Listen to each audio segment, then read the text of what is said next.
Wala naman tayo sa Bohol, Vrye. Possible hindi naman chocolate yes yan.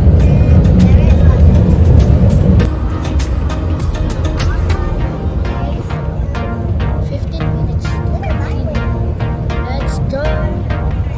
Anong mangyayari pag si Blake yung kinidnap? Bibitawan nila siya. Bakit? Malakas kasi siyang kumain.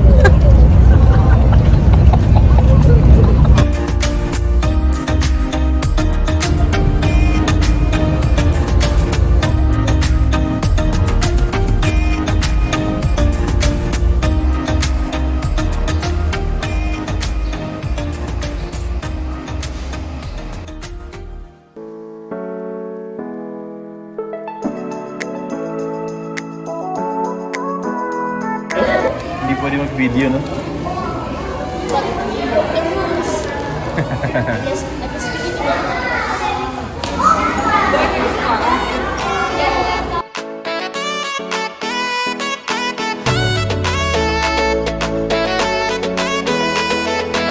Ano yan?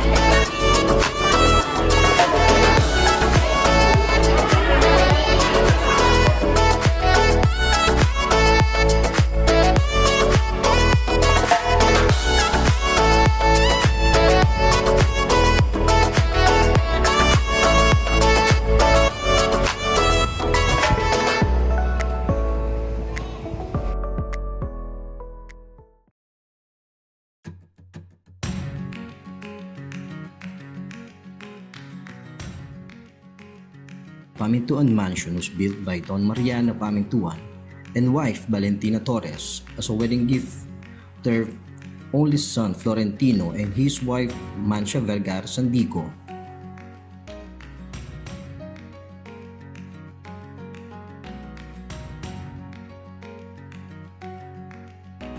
In 1898, General Antonio Luna and General Venancio Concepcion brainstormed here for the defense of the Pampanga against the Americans. In April 1899, it became the headquarters of the Philippine Revolutionary Army.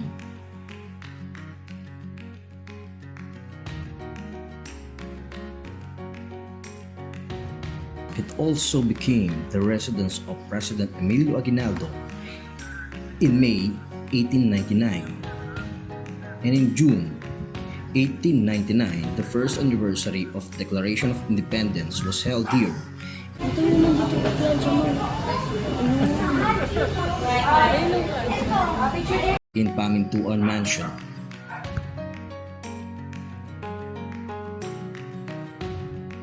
Philippine-American War in 1899, the Pamintuan Mansion became a central headquarters of Major General Arthur MacArthur and his staff. During 1942, the said structure also became the headquarters of the Japanese kamikaze pilots.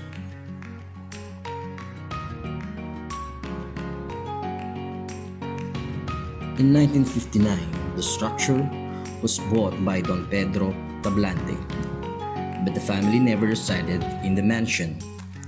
Instead, the house was leased to the local government in 1964, becoming the Angeles City Hall Annex. It was turned over to the National Historic Institute during 1977.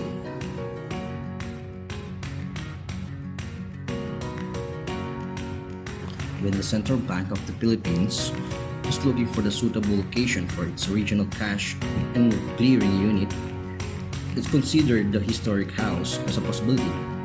In 1981, it was donated to the Bank Central of the Philippines and became the Central Luzon office in 1983 after the restoration.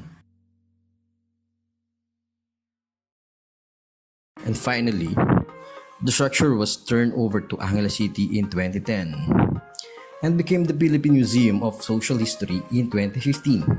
And now, the structure was preserved architecturally and one of the prestige museum in Angeles City today.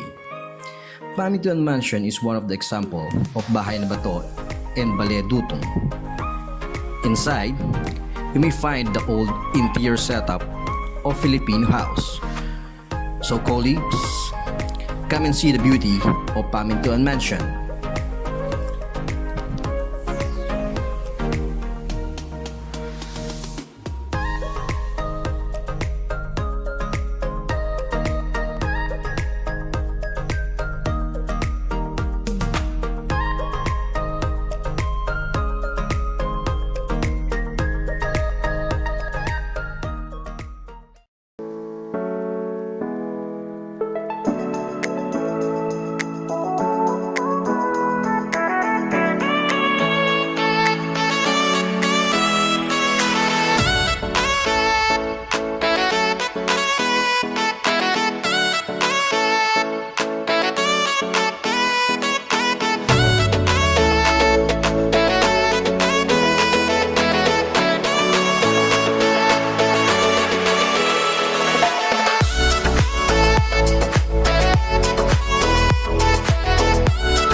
Welcome to the Museo at Aklatan ni Diosdado Macapagal, the only museum in the Philippines dedicated to former President Diosdado Pangan Macapagal.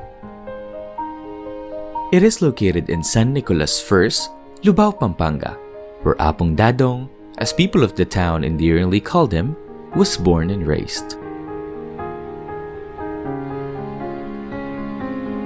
The property in Lubao, Pampanga was originally owned by President Macapagal in 1967. It was then transferred to Macapagal's siblings, namely Cielo, Arturo, Maria Gloria, and Diosdado Jr. A townhouse was built in the 1980s which served as their vacation house whenever they visited Lubao for family gatherings, business, and property matters. The President Justado Macapagal Museum and Library was initially started by the Macapagales in the year 2000. On 28th of September 2009, the Macapagals reopened the museum to the public as a kick-off event ushering in the birth centennial anniversary of Justado Macapagal, which was celebrated the following year. On 13 January 2011, the Macapagal siblings donated the parcel of land, including the President Justado Macapagal Museum and Library, to the National Historical Commission of the Philippines, in the desire to maintain the existing structures and promote the ideals and exemplary achievements of their late father. After 10 years since its turnover to the National Historical Commission of the Philippines, the President Justado Macapagal Museum and Library was renamed Museo at Aklata ni Justado Macapagal and subsequently became one of the 27 history museums of the National Historical Commission of the Philippines nationwide.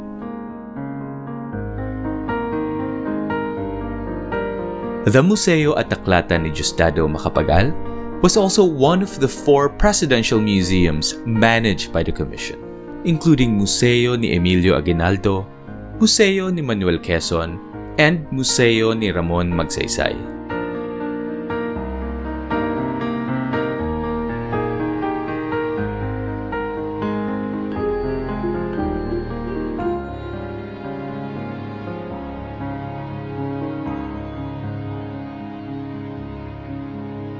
Upon entering the premises of the museum, the first thing to see is the stone mural depicting the highlights of Justado Macapagal's life. In front of the mural is the replica of the Nipa hut, where Justado was born and lived with his grandmother Escolastica, his mother Romana, and his siblings Israel, Angel, and Lourdes. Inside the hut features the 13-stanza poem entitled Chant d'Amour, written by Justado Macapagal for his love interest during his youth, who eventually became his wife, Purita de la Rosa. Notable on display is one of the last photographs of Justado's parents, Romana and Urbano Macapagal, encased in glass, accompanied by the original scripts of zarzuelas written by Urbano.